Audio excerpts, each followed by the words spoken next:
Taste the Daily. Tiruppur மாவட்டம் பல்லடம் அருகே தெற்குப்பாளையம் பகுதியிலிருந்து சத்தியமங்கலம் நோக்கி பனியன் அட்டைகள் ஏற்றிக்கொண்டு சென்ற வேனில் மங்கலம் சாலை 3 மடை பகுதியில் திடீரென புகை வெளியேறி பின்னர் தீப்பற்றியது. வேன் ஓட்டுநர் சதீஷ்குமார் வாகனத்தை சாலையோரம் நிறுத்தி இறங்கியதால் உயிர் தப்பினார். தகவலின் பேரில் சென்ற பல்லடம் தீயணைப்புத்துறை தீயை கட்டுக்குள் கொண்டுவர பல மணி நேரம் போராடிய நிலையில் தீ முழுமையாக அணைக்கப்படும் முன் வேனில் இருந்த 60,000 ரூபாய் மதிப்பிலான பனியன் அட்டைகள் முற்றிலும் எரிந்து சேதமடைந்தன. தென்காசி மாவட்டம் கடையநல்லூர் அருகே உள்ள காசி தர்ம ராஜகோபாலபேரி குளத்தை நம்பி நூற்றுக்கணக்கான ஏக்கர் நெல் சாகுபடி செய்யப்படுகிறது. சமீபத்தில் ஏற்பட்ட கனமழையால் வரட்டாறு பகுதியில் தடுப்பணை உடைந்து குளத்திற்கு வரும் நீர் வீணாகி ஆற்றில் கலந்தது.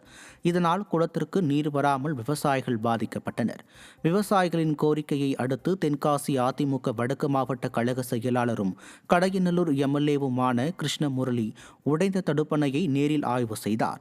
பொதுப்பணித்துறை அதிகாரிகள் தொடர்பு கொண்டு 10,000 மணல் மூட்டைகள் கொண்டு உடனடி சீரமைப்பு நடவடிக்கைகள் மேற்கொள்ள உத்தரவிட்டுள்ளார்.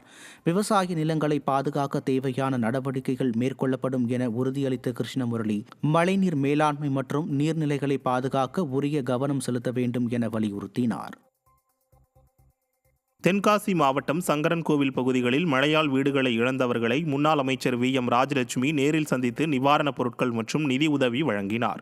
கருப்பனூத்து முத்தையாபுரம் தெற்கு பூலாங்குளம் கிராமங்களில் மழை காரணமாக வீடுகளை இழந்து ஏராளமானோர் வாழ்வாதாரத்தை இழந்து தவித்து வருகின்றனர். தகவல் அறிந்து நேரில் சென்ற முன்னாள் அமைச்சர் வி.எம். ராஜலட்சுமி ஆறுதல் கூறி அதிமுக சார்பில் நிவாரணப் பொருட்கள் மற்றும் நிதி உதவியை வழங்கினார். அவருக்கு பாதிக்கப்பட்ட மக்கள் தங்கள் நெஞ்சார்ந்த நன்றியை தெரிவித்துக் கொண்டனர். இந்த நிகழ்வில் மாவட்ட விவசாய அணி செயலாளர் பரமகுருநாதன் உள்ளிட்ட அதிமுகவினர் பலர் உடன் இருந்தனர்.